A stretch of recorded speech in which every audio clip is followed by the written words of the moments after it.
backdrop giving you guys major like lockdown vibes. Hello everyone and welcome back to my channel. Hello everyone and welcome back to our channel. Hello everyone, welcome back to my channel. Hello everyone and welcome back to our channel. This bad boy has gone through a lot.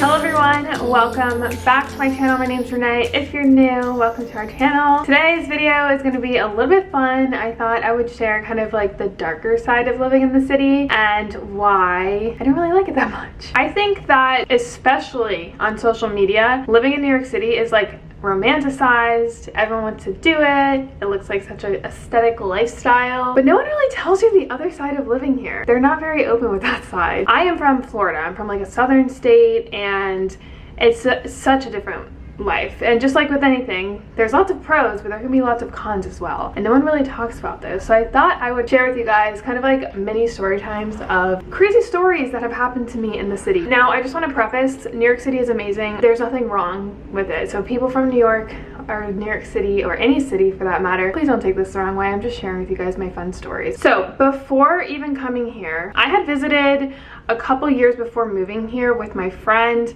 and we actually stayed in Jersey. We took the train, ended up in the city, and the minute that we emerged from the city, you see these two people fighting in the street. And this is pre-COVID, keep in mind. I mean, the drivers here are ruthless. They get so freaking angry. Like, there's so much energy in driving here. And there was like a taxi guy that was like yelling at another taxi guy, and then they ended up getting out of the car, basically about to fight. They will literally stop what they're doing. They had people in the back just to prove the point that they were right. I just left before it even escalated because it like freaked me out. Her dad used to live here and told her that back in the day he had seen someone get hit in the head with a hammer because of road rage, and people here just kind of like keep going. Like, if it wasn't for the city lifestyle, I feel like people, if someone is injured or hurt, they would like help.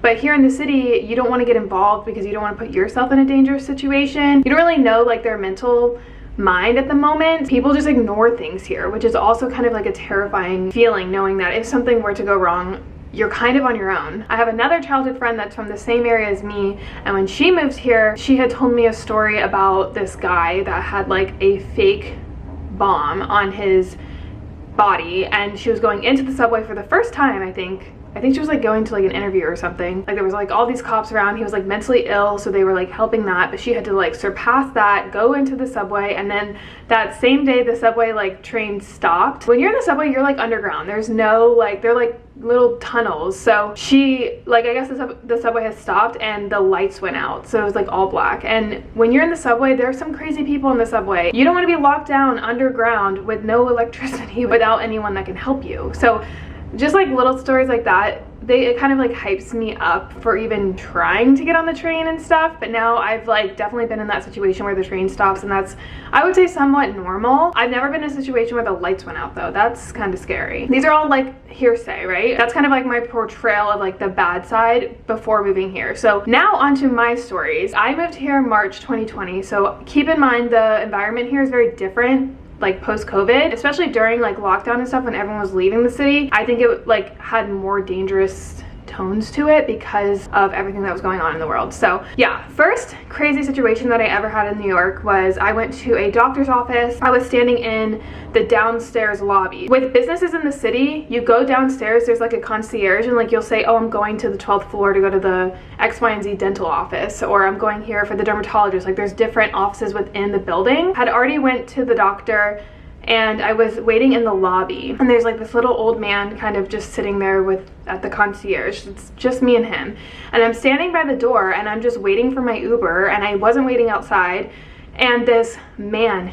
from nowhere walks through, comes directly into my face, and he's like looking at me like this, and he goes, what kind of purse is that? I'm sitting here thinking like I'm Floridian. I'm like, oh, he likes my bag, like cool. And I like looked down and I looked up, and I realized this man had like a look in his eye. He was like staring me down, like he looked hype, like he was on something. He had like a cut here with like stitches and like dry blood, and I'm like, fuck, like I'm actually, okay, here's my moment. And my heart started racing, and I think I blacked out because I was always told to like stand up for yourself, like look confident, act tough, and that's just total opposite of me. So like I have to legit act like it, but it just like all went down the drain after that. Like I just was so, it was like adrenaline mode. He kept asking me questions about it, and I was just like and he goes, how much is it expensive? And he like reached for it. I just like took a step back, and I was up against a wall, keep in mind, so I couldn't go, like he was cornering me basically. And I like looked at him and I go, oh, no, like I grabbed my purse and I like just instinctively took it back, and then he just like looked around like crazy and then just left. And the concierge guy's like, do you know that man? I was like, no, but I think he just tried to steal my purse. And then him and the janitor, who's like another older man, so freaking nice. They were like to my rescue. They walked me to my Uber, and they were like, oh my god, that's so weird. He said he was gonna hit him in the head with a broom if he comes back, and like they were just so sweet. But it was like my first encounter with like the dangerous side of the city. And I got pepper spray after that, which you cannot get delivered to you in New York City, which is, I don't know why, like I feel like that's the place you need it the most. So I had to like get the pepper spray, put it in my suitcase from Florida, and then, you know, whatever. But yeah, that was my first encounter. My mom came to visit, and we were strolling through Times Square, which if you want to see something crazy in the city, go to freaking Times Square. There's insanity there. Like you're bound to see something crazy happen, which is not the best, you know? Like I think people like tourists, and me especially before I moved here, I thought Times Square was like New York, but it's actually like just tourist center and a very dangerous place, to be honest. I really hate walking through Times Square, especially alone, especially during like COVID times, because it's not busy, you know? So anyway, I was walking through Times Square with my mom and my brother. What do we see? I swear it was like a dead man. He looked like he had overdosed. There was like cops everywhere. They like ended up taking him on a gurney, which makes me hopefully, I like prayed. I was like, I really felt bad. I had never seen a dead person in my life. I don't even think I've seen like dead animals that much. It's just really weird to see it. Like puts a weird feeling in my stomach. I really think he was dead, but hopefully, I want to think like if he did make it out, like that could be the moment where he like changes his life, and I don't know, but it was definitely like an overdose situation. Saw a dead person right in the middle of the street just walking. People were walking all around him, like just acting like it was normal Saturday. You see a lot of crazy people in the city, like screaming, or like they will literally come up to you and just like scream at you, and you just kind of like have to ignore them and not make eye contact, and they typically won't like do anything else besides just screaming at you. But like God forbid you got the pepper spray or have a taser or something. Look at how the light is shining through. Can we just appreciate that for a second? I have a feeling it's gonna, yep, it's gonna get in my eye, and so we might have to close the windows here. Yep, let me do that. But just appreciate it for a second. It's like a little glow. All right, where was I going with this? The crazy people. Okay, I was walking home one time, and this man was like doing the thing, like screaming, yelling at people, and he was like angry. He was like looking at everyone like ready to pick a fight. And they want people to engage, that way they can like retaliate. That's what they're looking for. A lot of them are on drugs. They're probably not mentally sane, which is actually really sad if you think about it, but it's just dangerous too for them and other people. So yeah, he's like screaming. He runs into the street while cars are going like this, and every car is like stopping to a halt. I'm waiting at the freaking crosswalk, but I'm like, I don't want to cross now. Like if they say go, I'm going the other way. And he just was like going onto cars, like going like this, screaming at them like ah. I'm just like, oh my god. And I've learned to always cross. Like if you're uncomfortable, like don't stop walking, don't look like you don't know where you're going, and just like don't run away. They'll look at you like you're kind of the freak of nature that looks like you're scared, and you're the vulnerable person, and something's gonna happen to you. So always be on the move. If you see something, be aware of it, but then just keep going and try to find your way out of it without looking like afraid or scared. So yeah, I probably crossed the road to the other side or something. Another one with my mom here. I went to Bryant Park, which is one of my favorite places. It's like a beautiful place, and I remember showing them, and I was like, this is one of my favorite places. And the minute we walked up, this man had full on like nude, playing with himself, walking directly towards us, saying like really gross things to me, and I'm like, oh my god. Again, I just go into like this zone, and I'm like, try to find your way out. I've heard that that's actually not an uncommon thing. Like I see a lot of people peeing on the side of the street. There's like, again, kind of people that are not in their right mind, but again, people just act like it's not there, which is weird to me, because I'm like, is anyone else seeing this but me? Am I just like, what's going on? This is not normal. And then another thing at Bryant Park, which Bryant Park is actually one of the safer places. This is like 2 probably out of like 100 times that I've been there. But we were walking back from a dinner, and it was like darker, it was late at night. I was with Noah, and there wasn't anyone on this like strip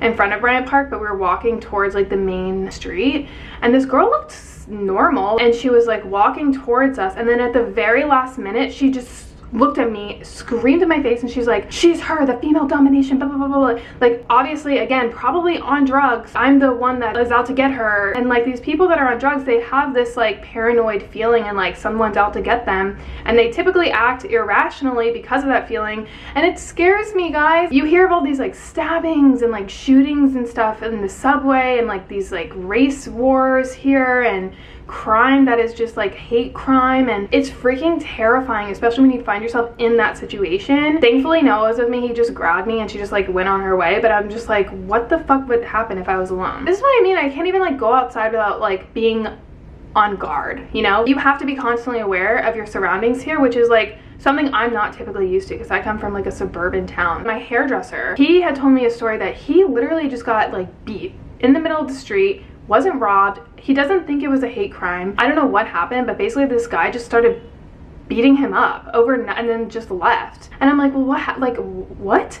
And I was like, did you call the cops? Like, what? And he goes, no, like I just ran into a store and like it was just so weird. And I'm like, why didn't you call the cops? Like, and there's an app here that people get when they first moved here for safety reasons called the Citizen app. I have since deleted it because it makes me paranoid as shit. That's why I've never fucking left my house, is because everyone's telling me about the Citizen app, and there's all these crazy stories basically telling you like, oh, man was stabbed here, man was robbed here, there's a gunpoint here, like a fight here, and helicopters here, and it makes it seem like the city is so crazy. But when you only see that when you're like leaving your house and you see there's like a Citizen point anywhere near you, you freak out. And then the other day, 3 men followed Noah in the subway. Like, he felt in like a weird dangerous situation. So it's not just only girls, like, or only guys. Like, I feel like a lot of people are getting in trouble. And like the other day I went down the street and there's like a reward sign for a man that was like beat because he was Asian, or like just things like that, that it's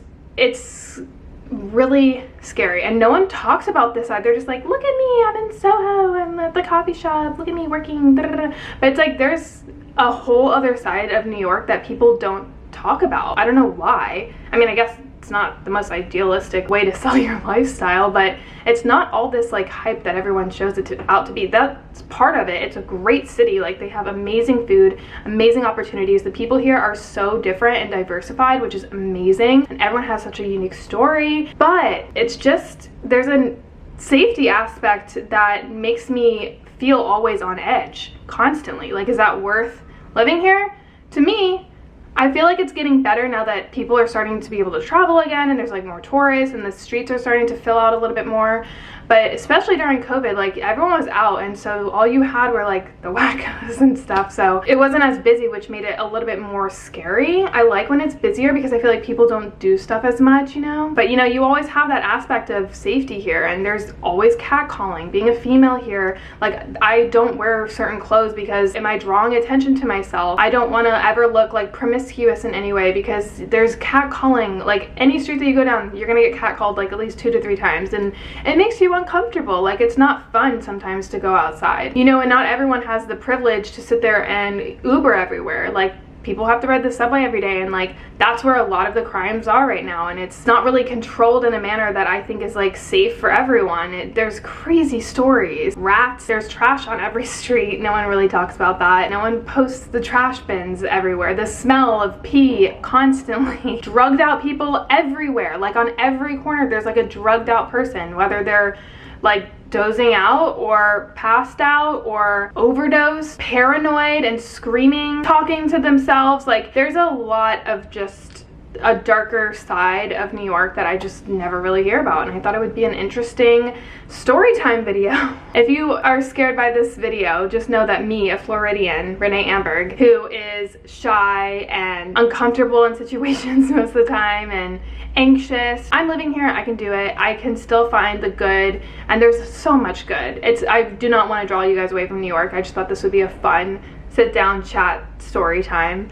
But yeah, those are my stories. Let me know down below if you guys have stories, but don't scare me, because if I read too much or I hear too much, I get scared and paranoid and I stay inside a lot, and I don't want to do that. I'm getting out more. Don't do that to me. Thank you guys so much for watching. I hope you enjoyed it. I hope you guys got some entertainment for the day. I love you guys so much. Thanks for watching. Bye.